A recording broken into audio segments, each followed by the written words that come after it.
Goodridge. I'm a senior vice president at Citigroup, where I'm responsible for equal employment opportunity and affirmative action.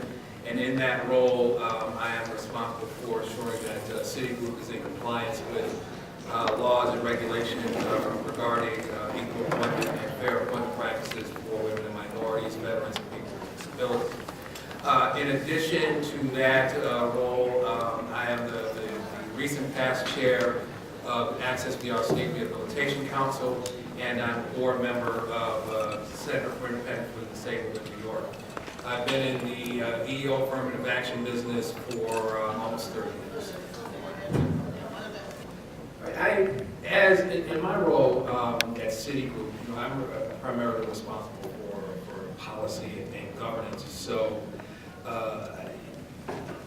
directly working with individuals with disabilities in my direct sphere, and particularly people with visual impairments, I have no direct contact.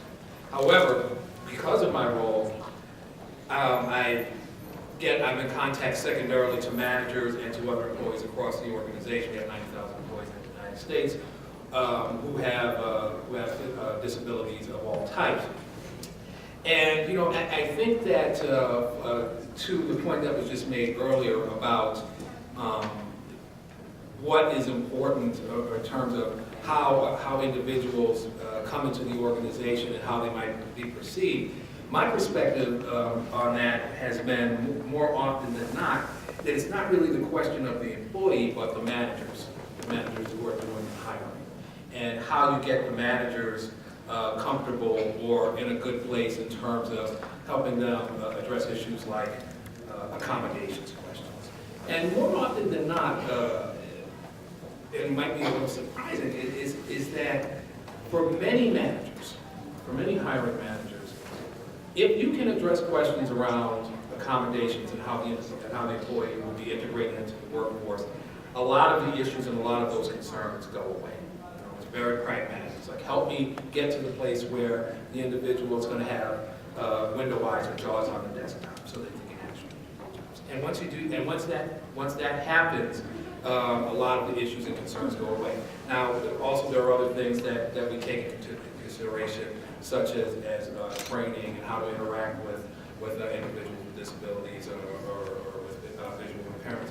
But again, most of the time, if we can get managers to a place where they're comfortable with having that employee in the workplace, then the issue goes away. And the discomfort is not necessarily due to the disability, but rather, how am I going to make this thing work? Right? So that's really the driver for us, and that's quite frankly what a large part of my job is. And across 90,000 employees in the United States, it can be often a logistical challenge in terms of delivering training and all of the services that are required within the different lines of business to actually get folks into their jobs comfortably and successfully. But that said, for Citigroup, the bottom line is we hire on talent. Where the disability, the disability is just part of who the person is. We are very conscious and mindful, and we take a great deal of pride in our diversity posture in the United States. And we consider at Citi, disability just part of who you are. So at the end of the day, we're really looking for talent. We're really looking for talent. Talent comes in all shapes, forms, and sizes.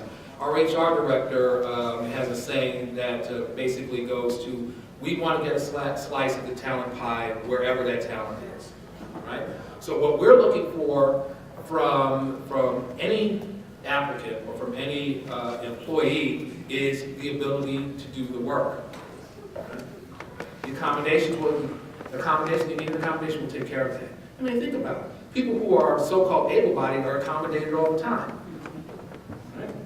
So the concept or the notion that an accommodation, this might come from a mentor, it's going to be too expensive, or how are we going to make this work? We can make it work. So that's almost never an issue. Sometimes you get issues that are a little bit more complex around accommodations, especially when they involve the alteration of a major, say, computer system or physical plant. But, you know, Citigroup is, makes lots of money. I mean, we've had challenges, but but you know, there's rarely anything that we cannot do in terms of accommodations. So from our perspective, it's not so much the employee, but what we need to do as an employer to be sensitive and to be ready to bring on that talent in whatever shape, form, or fashion it might be. So what we do, so we provide the training resources, we provide the awareness and the sensitivity training. And you know, one other area that we are very sensitive around is around performance management.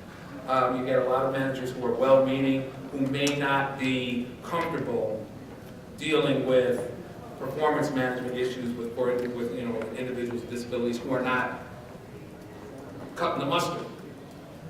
You know, so the message there is, well, you have to treat this person in the same manner that you treat anybody else. And again, you know, once that message gets in, then the employment experience becomes a lot more beneficial for the employer and for the manager. So you know, so that's what I do. So I'm talking from a policy perspective, a governance perspective. That's what we try to do. And I think that in the main that we've been very successful in terms of driving policies, practices, and procedures that support the people, support the employment of people with disabilities. Now, oh, you know, you just took the question was, do I know how many are employed? Now, you just took my next statement right out of my mouth, so that's brilliant. Well, as you know, March 24th, new rules went into effect for government contractors, requiring government contractors to have an 8% workforce utilization, I'm sorry, the 7% work, the 8% is for better times. The 7% workforce utilization for people with disabilities in the workforce. Now, if you assume we have 90,000 employees, and 17% of the United States, 17 to 20% of the United States population has a disability. If you just the math would assume that if you assume that Citigroup population is a reasonable sample of the United States population, more or less, we're going to have more than 7%, right? Now, get to your answer. However, out of 90,000 employees, right now, only about 300 are self-ID. So the answer to that question is no, I don't know. But we have to find out, all right? And I have to find out quick, right? So one of the things that, you know, that the new regulations on Section 503 are requiring is that we survey our incumbent workforce. We are now able to ask employees, ask applicants at the applicant stage, do you have a disability? And as you probably all know, the three questions are, do you have a disability? Yes, I have a disability. No, I don't have a disability. No, I don't wish, or I don't wish to answer. So we're going to have to push that survey. We're going to push that survey out, and we'll be asking applicants to respond to that information and new hires to respond to that information in the hopes of getting a better sense of what those numbers actually are. Now, will we get the responses? What do you think? No. 50-50. No. Nope. No. 20%. I don't think so. I don't think so. Okay, I'm hearing a lot of no's. That's what I'm afraid of. Right. That's what I'm afraid Have a of. disability, you're not gonna hire. Right. How do you Right. get Right. a minute though? Right. You know, it's I don't have a good answer for that question. You know, those no's. I'm personally concerned. And in fact, I had a phone call yesterday with one of my clients, and we were talking about the survey, and you know, my response to it is that I will be very interested to see how many people check no, or not check no, how many people check the box, no, I don't wish to answer, or don't respond to the survey at all. So I'm looking for response rate, or negative responses, and it's responsible to saying, I'm answering, but I'm not telling you. So I'm going to be very interested to see how that plays out. And the upshot for us is we're hiring for talent. If you've got the talent, please come and see us. Go online, citigroup.com/careers. Apply for a job. One story I just wanted to share real quick about an individual who, just to give you a sense of where we're coming from as an employer.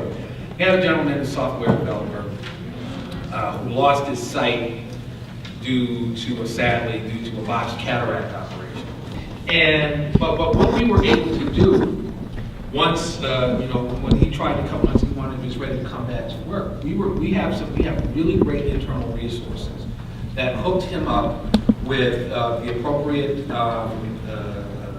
assistive technology, and also provided him resources. I can't recall the state he worked in, but with the bulk rehab agency in the state that he worked with. I don't think it was New York, or I'm familiar with it. And we were able to get him back to work. Why? And we needed to get him back to work because he was a top performer. So it wasn't about, this guy is now disabled, he's blind. And I say sometimes I say so-called disabled because he lost his sight, but he's still a killer employee. So the moral of the story here is, as I said at the beginning, we're looking for talent. Right? We're looking for talent in any shape, form, or fashion. We hope that talent will self-ID, but that's another story. So, Thank you, Kyle.